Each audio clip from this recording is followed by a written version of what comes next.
क्या उत्तराखंड में अमेरिका के एप्स्टीन फाइल से भी बड़ा रैकेट चल रहा था? क्या पुल के तारे के रिजॉर्ट में चल रही थी एप्स्टीन फाइल? क्या अंकिता जानती थी उत्तराखंड के एप्स्टीन फाइल के राज? कहां है अंकिता हत्याकांड के मुख्य आरोपी पुल के तारे का मोबाइल फोन? क्या नेताओं के चेहरे पर चढ़े मुखौटों को जानती है उर्मिला सनावर? क्या खुल गया राज दरबारी का राज? ये वो तमाम सवाल हैं जो अंकिता हत्याकांड में सीबीआई जांच की संतुति के बाद भी उठ रही हैं। इसके पीछे की वजह है रसूखदार। उत्तराखंड के एप्स्टीन फाइल से पहले आपको अमेरिका के एप्स्टीन फाइल को थोड़ा समझा देते हैं। अमेरिका का ये मामला ताकतवर एलीट से जुड़ा हुआ है, जिसकी दोस्ती एप्स्टीन से थी। वही एप्स्टीन जो नाबालिग लड़कियों का सेक्स रैकेट चलाया करता था। सेक्स ट्रैफिकिंग रैकेट में महज 12 से 14 साल की लड़कियों को फंसाकर उनकी मजबूरी का फायदा उठाकर उनका शारीरिक शोषण किया जाता था। यौन शोषण का यह नेटवर्क दुनिया के कई देशों में चल रहा था। अब आते हैं उत्तराखंड के एप्स्टीन पर। 3 साल पुराने अंकिता हत्याकांड मामले में कोर्ट तीनों आरोपी पुल के तारे, अंकित और सौरभ को 29 मई 2025 को आजीवन कारावास की सजा सुना चुका है। बावजूद इसके अंकिता हत्याकांड से जुड़े कई राज आज भी पुल के तारे के रिजॉर्ट, जहां अंकिता ने महज 20 दिन काम किया था, वहां दफन है। शायद अंकिता उस वीआईपी के चेहरे को जान गई थी जिसे एक्स्ट्रा सर्विस देने के लिए उस पर दबाव बनाया जा रहा था।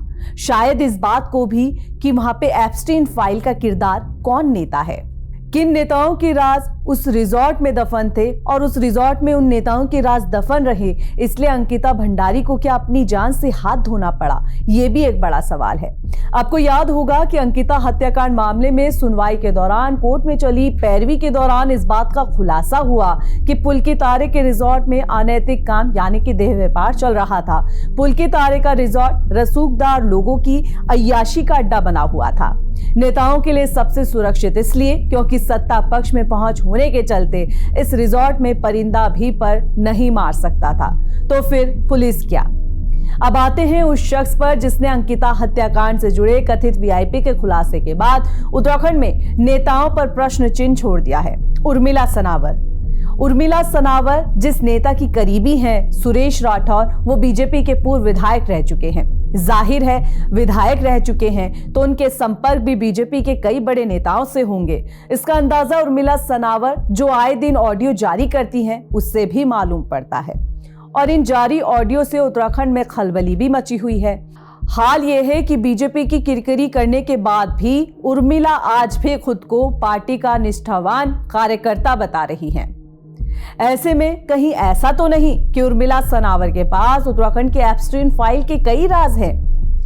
कहीं उर्मिला उन चेहरों को जानती तो नहीं है जो एप्स्टीन फाइल के शौकीन हैं, यानी कि एक्स्ट्रा सर्विस के? और कहीं ऐसा तो नहीं कि इसमें बीजेपी के कई नेता शामिल हों?